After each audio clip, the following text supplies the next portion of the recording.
stuff.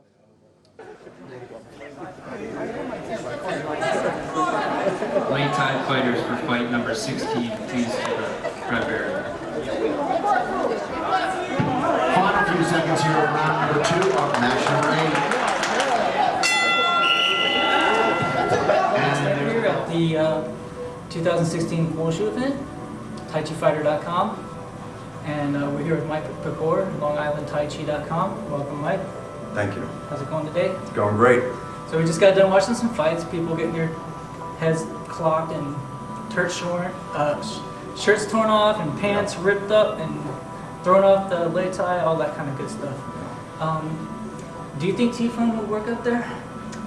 Yes, I think Tifeng works there all the time, but it wouldn't be called Tifeng. It would simply be someone learning how to use that moment when someone else's legs are rebelling back up, and you use that moment where they're almost weightless for a split second to do your throw or do your sweep or do your hit, because they're not connected to the ground, they're not connected to their root. And that's the big whoop about Tifeng. Yeah, I think Tifeng is going to help people get those 3 points. You know, they're on the edge, you might be able to get that push and that opponent's off. And might be able to use to get those 2 points to you know, get them off balance, and maybe a good push that they can't recover from, and they land on their ass, frankly. Yeah, I guess what I'm trying to convey is that to me Tifeng is a word for something that really shouldn't be spent too much time focusing on in isolation as a technique. It's something that happens, it's something that comes up and that some people can learn to take advantage of that moment. But your overall fighting strategy and skill set has to be far wider and more technique-based and footwork-oriented than becoming so satisfied with yourself, let's say, for learning something like Tifeng. It's great in a fixed push hand setting.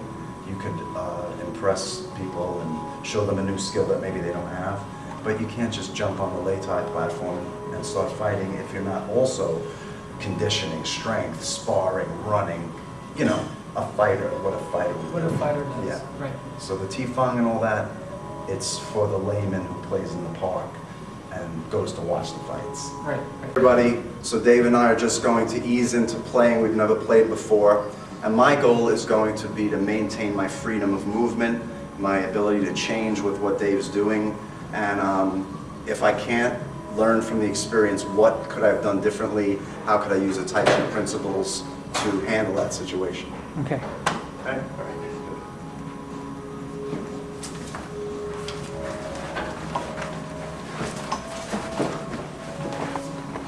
Okay, so my first comment is that right away, if I don't stop him before he mounts his full grappling attempt, I'll be finished.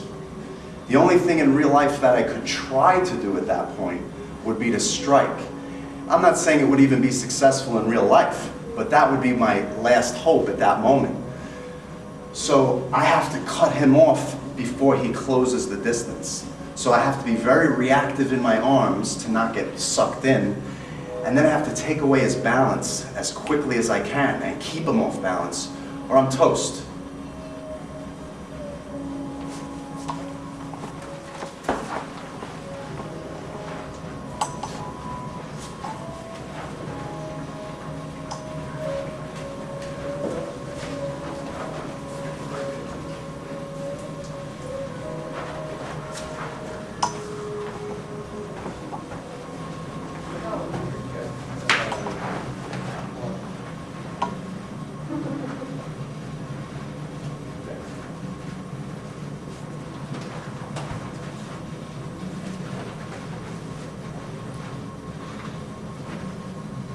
Starting point, like I'm saying, we'll examine things like, instead of me being intent on pushing you and then, okay, that was successful, it would be more that, there's the moment, okay, that I create where I can insert something. Or if we're playing here, instead of me pushing you and you fly away, and now I'm like, yeah. It's more like, if I push you and you go away, that's when I use that moment to gain control and keep it. Or else, if I push you away, and now I have to enter into your space again, you could kill me, right? So the sticking is not just stick to this. Sticking is when if you try to go away from me, I don't want to stick. Yeah.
Okay, yeah.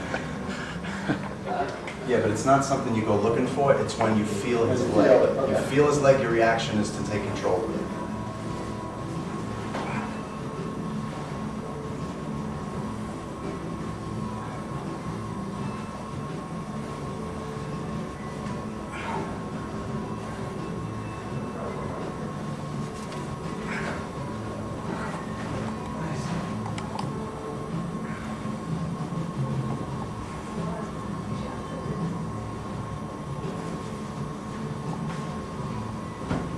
Nice play, Bo. Wow. Looking good, guys. Yeah.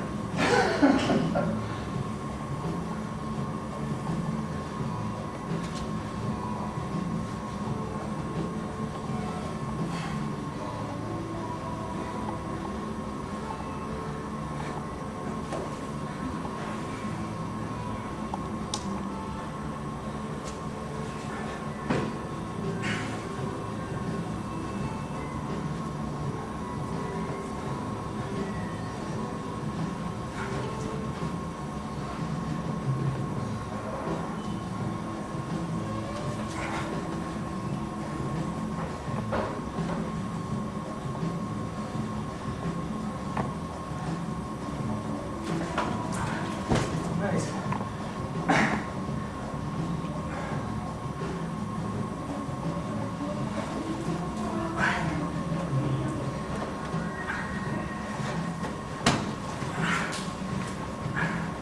Both ways, nice.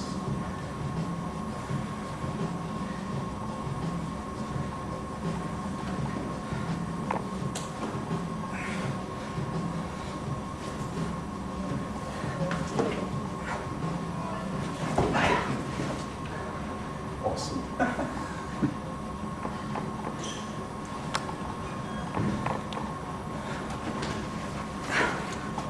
All right.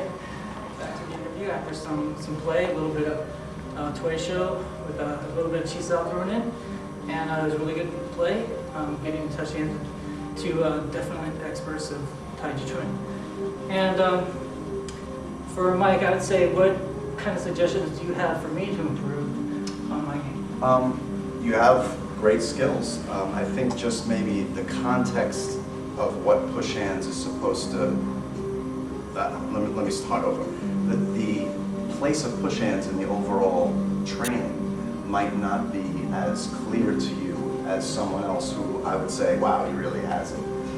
So what I mean is, you, like most of us, will do things that might push the other guy away from you temporarily, might off-balance him temporarily, but you don't leave yourself in position to exploit that with an attack, a punch, a kick, a sweep, while the person is worried about recovering their balance. So I think it's like most people become very, they're like specialists in push hands. They're really good in the fixed step game. They can off-balance you. They can bend themselves like a pretzel and not move their feet. But that does not translate into fighting.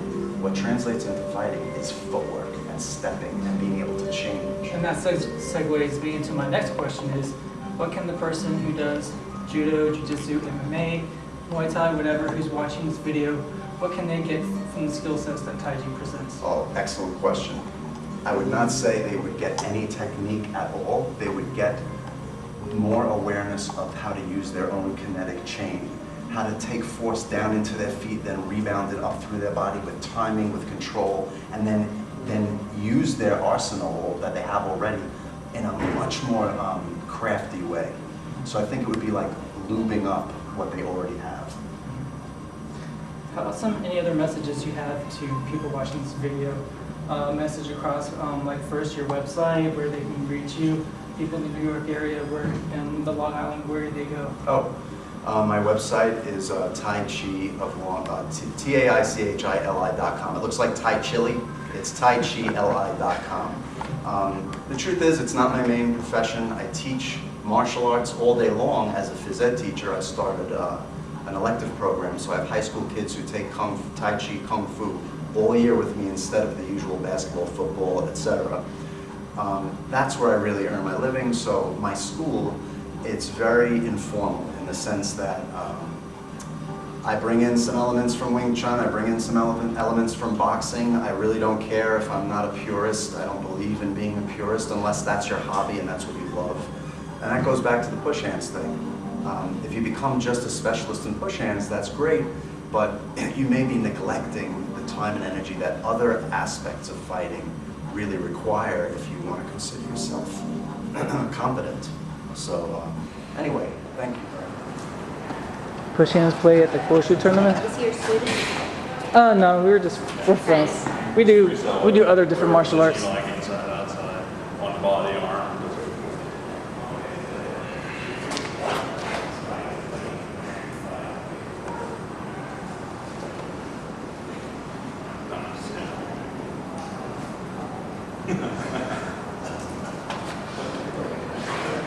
It's fun. Yeah.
as